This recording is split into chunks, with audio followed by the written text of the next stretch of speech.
اور اس کی 15ویں تا 17ویں آیت مقدسہ کے آخر تک ہم تلاوت کریں گے۔ اور خداوند خدا نے آدم کو لے کر باغ عدن میں رکھا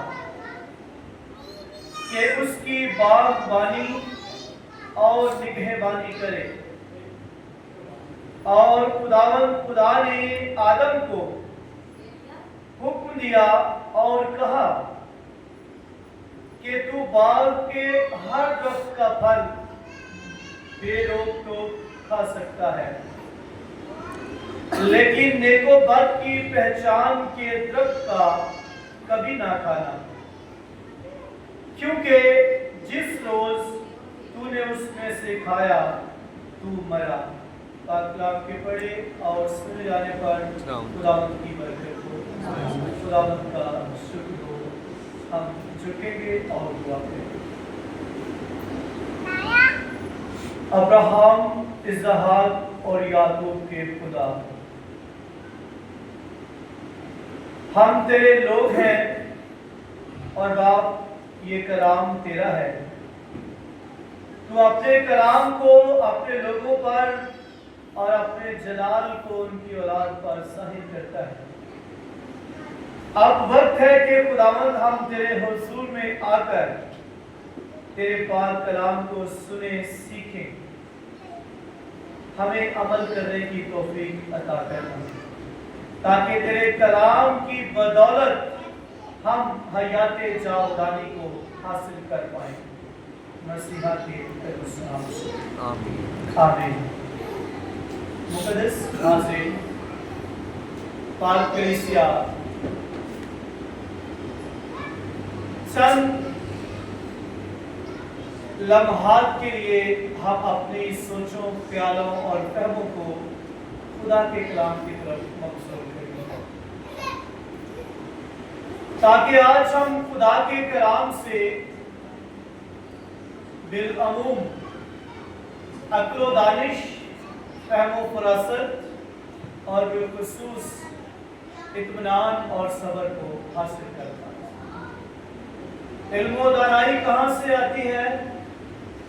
خدا کی طرف سے، اور خدا کے کلام کو پڑھنے سے علم و دانائی اور عقل و سلیم ملتی ہے۔ اور تسلی کہاں سے آتی ہے؟ خداوند کی طرف سے۔ آج ہم برکت پانے کے لیے، تسلی پانے کے لیے، اطمینان پانے کے لیے خداوند کے حضور آئے ہیں، اس لیے کہ خدا نے ہمارے عزیز بزرگ بھائی اصغر کو اپنی الہی مرضی کو تکمیل دیتے ہوئے اپنے پاس بلا لیا۔ تو ان کا ہماری آنکھوں سے اوجھل ہونا، اس جہان سے کوچ کرنا، یہ واجب تھا، کیونکہ لکھا ہے کہ جب انسان کی زندگی کی حد پوری ہو جاتی ہے تو پھر خدا آواز دیتا ہے کہ اے بنی آدم لوٹ۔ کیا لکھا ہے؟ بنی آدم لوٹ آ، کے لوٹ جا، لوٹ آ۔ اس کا مطلب ہے کہ خدا زمین پر کھڑے ہو کر یہ بات کہہ رہے ہیں یا آسمان پر کھڑے ہو کر؟ آسمان پر۔ شاہ صاحب،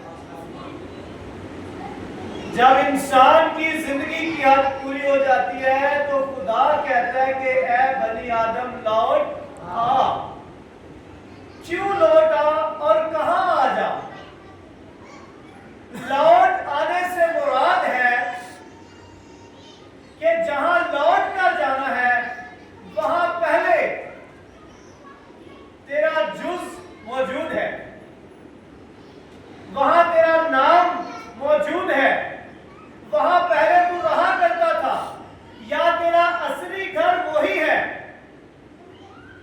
آپ اگر کسی مہمان کو اپنے گھر میں بلائیں تو آپ کیا یہ کہتے ہیں کہ بھائی لوٹ آ کچھ دنوں کے لیے؟ مہمان کو کیا کہیں گے؟